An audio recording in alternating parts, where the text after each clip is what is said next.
Doctor साहब, आज का जो टॉपिक है ना, ये हमारी जो यूथ है उनका भी बहुत फेवरेट है। और जो लोग 40-40 साल ज़िंदगी के गुजार चुके हैं, 10-10 15-15 साल शादियों के हो गए हैं, उनके लिए भी ये बहुत फेवरेट टॉपिक है उनका कि टॉक्सिक रिलेशनशिप। सबसे पहले अगर हम इसको डिफ़ाइन कर दें कि कौन सा रिश्ता, कौन सा रिलेशनशिप किस हद पे जाके हम समझते हैं कि this is the toxic relation, क्या डिफाइन होगी, क्या डेफिनेशन होगी उसकी? ये टॉक्सिक रिलेशनशिप वो होता है कि जो आप दूसरे को सबसे पहले कि रिश्ता जो है उसपे एक रिस्पेक्ट होनी बहुत जरूरी है। When there is no respect there, जब दूसरा बंदा आपको स्पेस नहीं देता या आपकी बात को वैल्यू नहीं देता, रिस्पेक्ट नहीं करता, तो वो डोमिनेटिंग हो जाता है। सो इक्वल बेस पे वो रिश्ता फिर आगे नहीं चलता। एक बंदा डोमिनेटिंग हो जाता है, वो समझता है कि आई एम ऑल गुड, दूसरा जो है उसको बर्दाश्त करना पड़ता है। और कहते हैं टॉक्सिक रिलेशनशिप, जब आप एब्यूज करना शुरू कर देते हैं, जब आप वर्बली या फिजिकली दूसरे बंदे को एब्यूज करते हैं। यूजली ये देखा है कि फिजिकली भी करते हैं, मगर जो वर्बली करते हैं वो भी that's also abuse, equally equal abuse. अब जो टॉक्सिक रिलेशनशिप में साथ रहने के कई वजूहात हैं।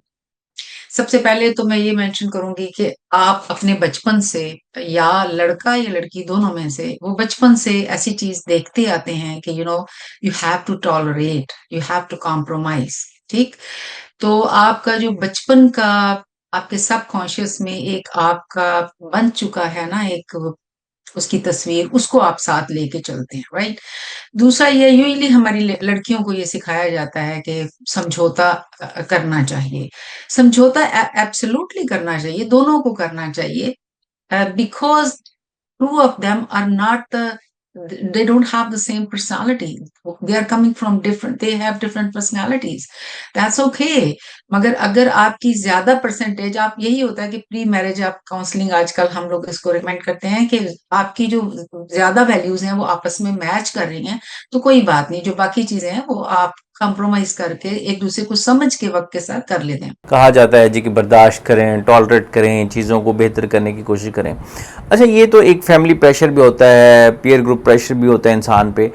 लेकिन कुछ लोग बाय चॉइस भी इसमें रह रहे होते हैं। जब लोगों को पता चल जाता है कि ये जो एक रिलेशनशिप था, ये जिसका स्टार्ट, जिसका आगाज़ बहुत खूबसूरत था, लेकिन अब वो रिश्ता जो है वो एक टॉक्सिक रिलेशनशिप में, एक मेंटल टॉर्चर कंडीशन में चेंज हो चुका है, तो लोग फिर उसमें से निकलते क्यों नहीं हैं? लोग उस रिलेशनशिप में रह भी रहे होते हैं, उसे कोस भी रहे होते हैं, और बाद में जब बात होती है तो वो कहते हैं जी कि मैं तो पिछले 5 साल से इसमें था, मैं तो ये बर्दाश्त कर रहा था, ये चीज़ें कर रहा था।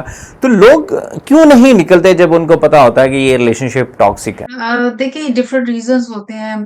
आप इमोशनली अटैच हो जाते हैं दूसरे बंदे के साथ। जब आप इमोशनली अटैच हो जाते हैं, like may be you don't love the other person, but you आपको हैबिट पड़ गई है उस बंदे की, या आप लव भी करते हैं तो आप इमोशनली अटैच हो गए ना उसके साथ। दूसरी बात यह है कि आपके जहन में होता है कि कोई बात नहीं, अभी अगर हो गया तो next there is a provision कि ये बंदा ठीक हो सकता है, राइट। जो आप ऑलवेज ऐसे सोचते हैं। तीसरा ये है कि अगर मैंने छोड़ दिया तो मैं अकेला हो जाऊंगा। ये भी आपके जहन में होता है। फिर ये है कि अगर आपके बच्चे हैं तो आप समझते हैं कि बच्चे जो हैं उनका मुस्तकबिल क्या होगा।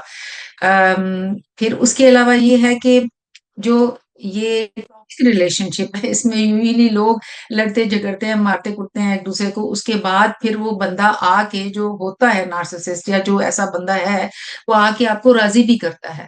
तो फिर आपको होता है, आप सोचते हैं कि कोई बात नहीं, अगर हो गया तो आप भूल जाते हैं, क्योंकि आप उसके साथ इमोशनली अटैच हैं।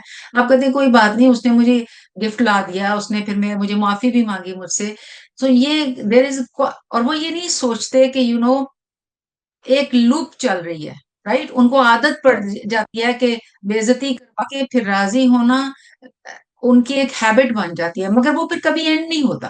और मैंने ये देखा है कि बच्चे भी उससे सफर होते हैं जब आप ज्यादा टाइम ले लेते हैं। और मैंने ये भी देखा है कि डिवोर्सेस भी बहुत ज्यादा हो रही हैं, जिनसे वो भी एक अच्छी बात नहीं है। मगर ये है कि अगर आप उस रिलेशनशिप में रहेंगे बहुत अरसे तक, तो आप सफर करेंगे। तो आपको ये सोचना है कि किस जगह पे जाके आप उसको एवेलुएट करें। There is a counselling for both people, if you are married, आप वो लें। मेरी एक दोस्त है वहां पर कनाडा में, उन्होंने सेकंड मैरिज ही की थी। तो उनके पास इतना टाइम नहीं होता था कि वो she was she was working at that time, तो उनका ऐसा हो गया था कि तो उनका आपस में ऐसा इख्तलाफ आना शुरू हो गया था। तो उन्होंने फिर काउंसलिंग ली and they are all good. मगर ये है कि अगर वाकई ही कोई बंदा आपको अब्यूज कर रहा है तो देयर इज नो मीनिंग कि आप रहें।